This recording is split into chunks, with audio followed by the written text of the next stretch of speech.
Hi friends, welcome back to our YouTube channel Ranjan Reddy Learning Hub. In this video, we will study about Bengaluru North University SCP syllabus Political Science, Political Theory.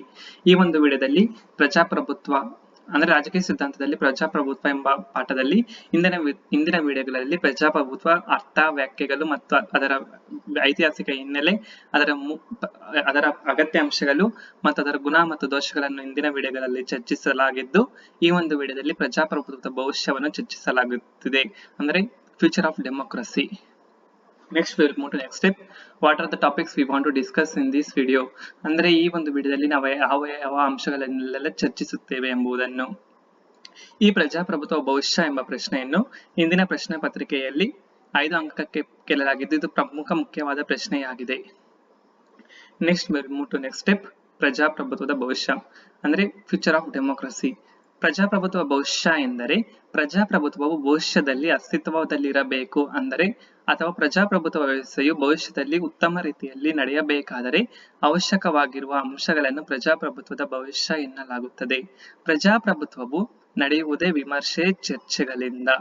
ಆದ್ದರಿಂದ ಪ್ರಜಾಪ್ರಭುತ್ವ ಎಂಬ ವ್ಯವಸ್ಥೆಯು ಪ್ರಾಚೀನ 5,000 ವರ್ಷಗಳಿಂದ ಅಸ್ತಿತ್ವದಲ್ಲಿದ್ದರೂ ಇದು ಪ್ರಾಚೀನ Greek ಮತ್ತು ರೋಮ್ಗಳಿಂದ ಬೆಳೆದು ಬಂದಿದ್ದರೂ ಸಹ ಇದು ಹಂತ ಹಂತವಾಗಿ ಬೆಳವಣಿಗೆ ಆಗುತ್ತಾ ಬಂದಿರುವ ಪರಿಕಲ್ಪನೆಯಾಗಿದೆ.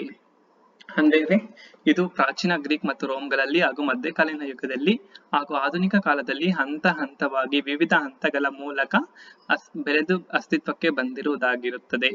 ಇದು ಪ್ರಜಾಪ್ರಭುತ್ವ ವ್ಯವಸ್ಥೆಯು ಉತ್ತಮ ರೀತಿಯ ಸರ್ಕಾರವಾಗಿದ್ದರೂ ಸಹ ಇಲ್ಲಿ ವಿಮರ್ಶೆ ಅಂದ್ರೆ ಟೀಕಿಸಿದರೂ ಸಹ ಪ್ರಜಾಪ್ರಭುತ್ವ ಅಸ್ತಿತ್ವದಲ್ಲಿ ಇರಬಾರದು ಎಂದು ಟೀಕಿಸುವವರು ಯಾರೂ ಇಲ್ಲ ಎಂದು ಹೇಳಬಹುದು. ಪ್ರಜಾಪ್ರಭುತ್ವವು ಭವಿಷ್ಯದಲ್ಲಿ ಅಸ್ತಿತ್ವದಲ್ಲಿ ಇರಬೇಕಾದರೆ ನಾವು ಯಾವ ಎಲ್ಲ ಅಂಶಗಳನ್ನು ಪರಿಗಣಿಸಬೇಕು ಎಂಬುದನ್ನು ಮುಂದಿನಂತೆ ಚರ್ಚಿಸಲಾಗಿದೆ. ಫಸ್ಟ್ ಪಾಯಿಂಟ್, ತಾಂತ್ರಿಕ ಪ್ರಗತಿ ಅಂದರೆ ತಂತ್ರಜ್ಞಾನ ಅಥವಾ ಸಂವಹನ ಮಾಹಿತಿಯನ್ನು ತಿಳಿದುಕೊಳ್ಳುವುದಾಗಿದೆ. ಅಂದ್ರೆ ಸಂವಹನ ಮೂಲಕ ಮಾಹಿತಿಗಳನ್ನು ತಂತ್ರಜ್ಞಾನದ ಮೂಲಕ ತಿಳಿದುಕೊಳ್ಳುವುದಾಗಿದೆ. ಇಂತಹ ತಂತ್ರಜ್ಞಾನವು ಪ್ರಜಾಪ್ರಭುತ್ವ ವ್ಯವಸ್ಥೆಯ ಬಗ್ಗೆ ಉತ್ತಮ ರೀತಿಯಲ್ಲಿ ಅಥವಾ ಒಳ್ಳೆಯ ರೀತಿಯಲ್ಲಿ ತಿಳಿದುಕೊಂಡಿದ್ದರೆ ಇಲ್ಲಿ ಪ್ರಜಾಪ್ರಭುತ್ವದ ಮೇಲೆ ಗೌರವ ಹೆಚ್ಚಾಗಿ ಪ್ರಜಾಪ್ರಭುತ್ವ ವ್ಯವಸ್ಥೆಯಲ್ಲಿ ಪ್ರಜೆಗಳು ಸಕ್ರಿಯವಾಗಿ ಭಾಗವಹಿಸುತ್ತಾರೆ ಹಾಗೂ ಪ್ರಜಾಪ್ರಭುತ್ವ ವ್ಯವಸ್ಥೆಯ ಮೇಲೆ ನಂಬಿಕೆಯು ಉಂಟಾಗುತ್ತದೆ.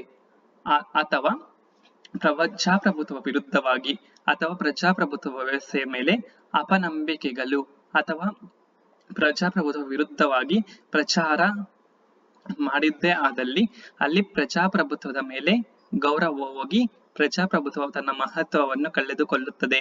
ಆದ್ದರಿಂದ ತಂತ್ರಜ್ಞಾನ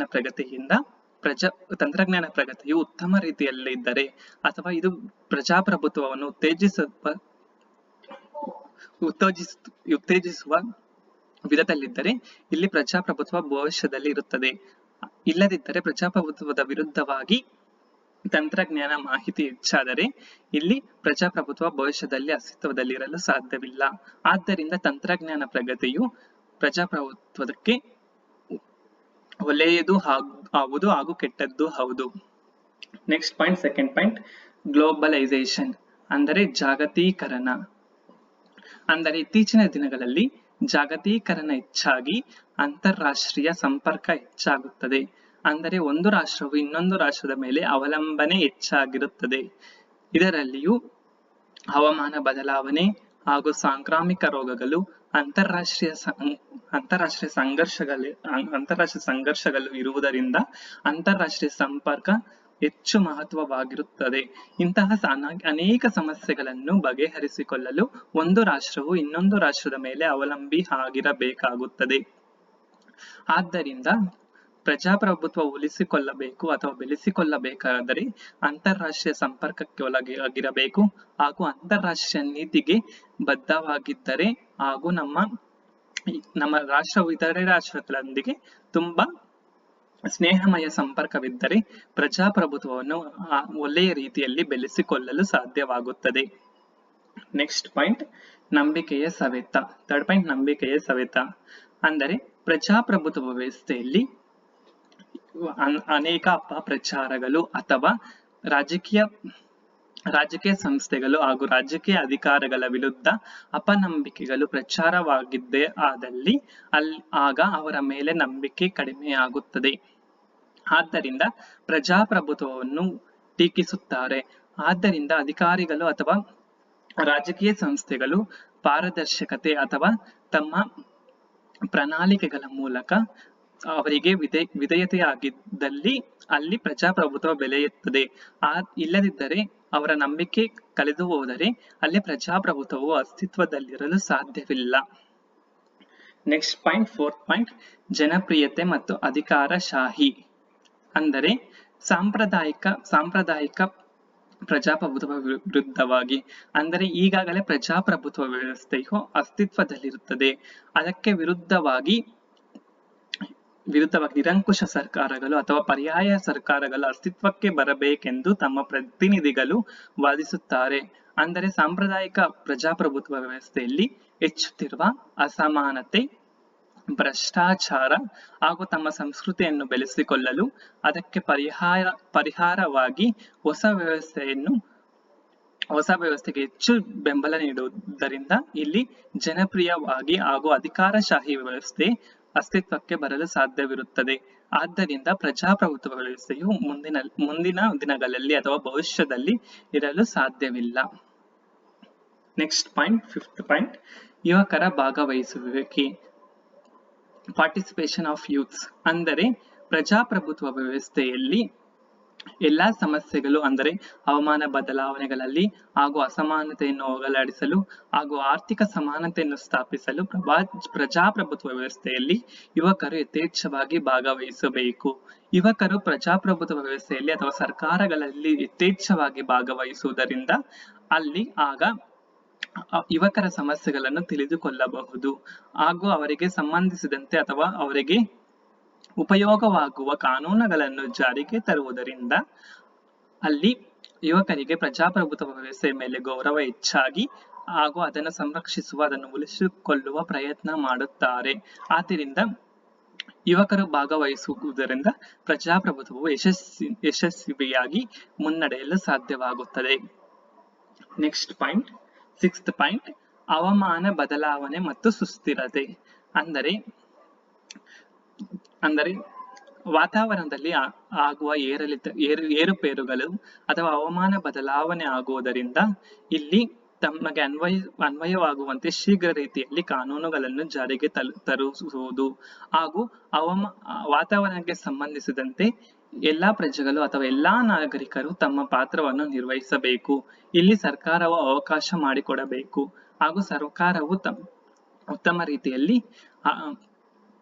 ಉತ್ತಮ ರೀತಿಯಲ್ಲಿ ಹವಾಮಾನಕ್ಕೆ ಸಂಬಂಧಿಸಿದಂತೆ ನೀತಿಗಳು ಅಥವಾ ಶೀಘ್ರ ಕಾನೂನುಗಳನ್ನು ಜಾರಿಗೆ ತರಬೇಕು. ಇಲ್ಲಿ ಕೆಲವರನ್ನು ಮಾತ್ರ ಇಲ್ಲಿ ತೊಡಗಿಸಿಕೊಳ್ಳದೆ ಎಲ್ಲಾ ನಾಗರಿಕರನ್ನು ತೊಡಗಿಸಿಕೊಳ್ಳಬೇಕು ಎಂಬುದನ್ನು ತಿಳಿಸುತ್ತದೆ. Next point, 7th point, last point, ಆಡಳಿತ ಮಾದರಿಗಳಲ್ಲಿ ಬದಲಾವಣೆ. ಅಂದರೆ ಪ್ರಜಾಪ್ರಭುತ್ವ ವ್ಯವಸ್ಥೆಯಲ್ಲಿ ಒಂದೇ ರೀತಿಯಲ್ಲಿ ಅಥವಾ ಸಾಂಪ್ರದಾಯಿಕ ಪದ್ಧತಿಯಲ್ಲಿ ಮಾತ್ರ ಸರ್ಕಾರಗಳು ನಡೆಯುತ್ತಿದ್ದರೆ ಇಲ್ಲಿ ಸರ್ಕಾರದ ಮೇಲೆ ಟೀಕೆ ಭಾವನೆ ಉಂಟಾಗುತ್ತದೆ. ಆದ್ದರಿಂದ ಸಂದರ್ಭ ಅಥವಾ ಕಾಲ ಬದಲಾಗುತ್ತಂತೆಲ್ಲ ಸರ್ಕಾರದ ಮಾದರಿಗಳಲ್ಲಿ ಅಥವಾ ಸರ್ಕಾರದ ಪದ್ಧತಿಗಳಲ್ಲಿ ಬದಲಾಗುತ್ತಾ ಹೋಗಬೇಕು. ಇಲ್ಲದಿದ್ದರೆ ಇಲ್ಲಿ ಪ್ರಜಾಪ್ರಭುತ್ವವು ತನ್ನ ಮಹತ್ವವನ್ನು ಕಳೆದುಕೊಂಡು ಅದು ಯಶಸ್ವಿಯಾಗಿ ನಡೆಯಲು ಸಾಧ್ಯವಿಲ್ಲ. ಆದ್ದರಿಂದ ಕಾಲಕ್ರಮೇಣ ಪ್ರಜಾಪ್ರಭುತ್ವ ವ್ಯವಸ್ಥೆ ತನ್ನ ಸ್ವರೂಪದಲ್ಲಿ ಹಾಗೂ ತನ್ನ ಕಾರ್ಯವಿಧಾನದಲ್ಲಿ ಬದಲಾಗಬೇಕು ಅಥವಾ ಆಡಳಿತ ಮಾದರಿಗಳಲ್ಲಿ ಬದಲಾವಣೆ ಆಗಬೇಕು ಎಂಬುದನ್ನು ತಿಳಿಸುತ್ತದೆ.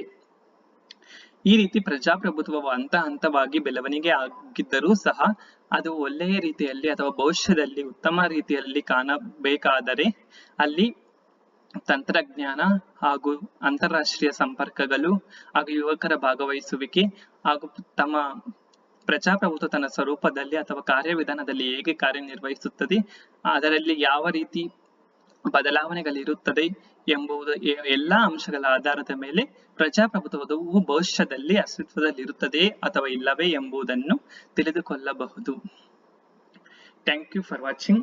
ಇಂತಹ ರೀತಿಯ ಸುಲಭ ವಿಷಯಗಳನ್ನು ಹಾಗೂ ಪರೀಕ್ಷೆಗೆ ಮುಖ್ಯವಾಗಿರುವ ವಿಷಯಗಳನ್ನು ತಿಳಿದುಕೊಳ್ಳಲು ನಮ್ಮ ಚಾನೆಲ್ ಅನ್ನು ಸಬ್ಸ್ಕ್ರೈಬ್ ಮಾಡಿ, ಲೈಕ್ ಮಾಡಿ, ಕಾಮೆಂಟ್ ಮಾಡಿ. Thank you so much.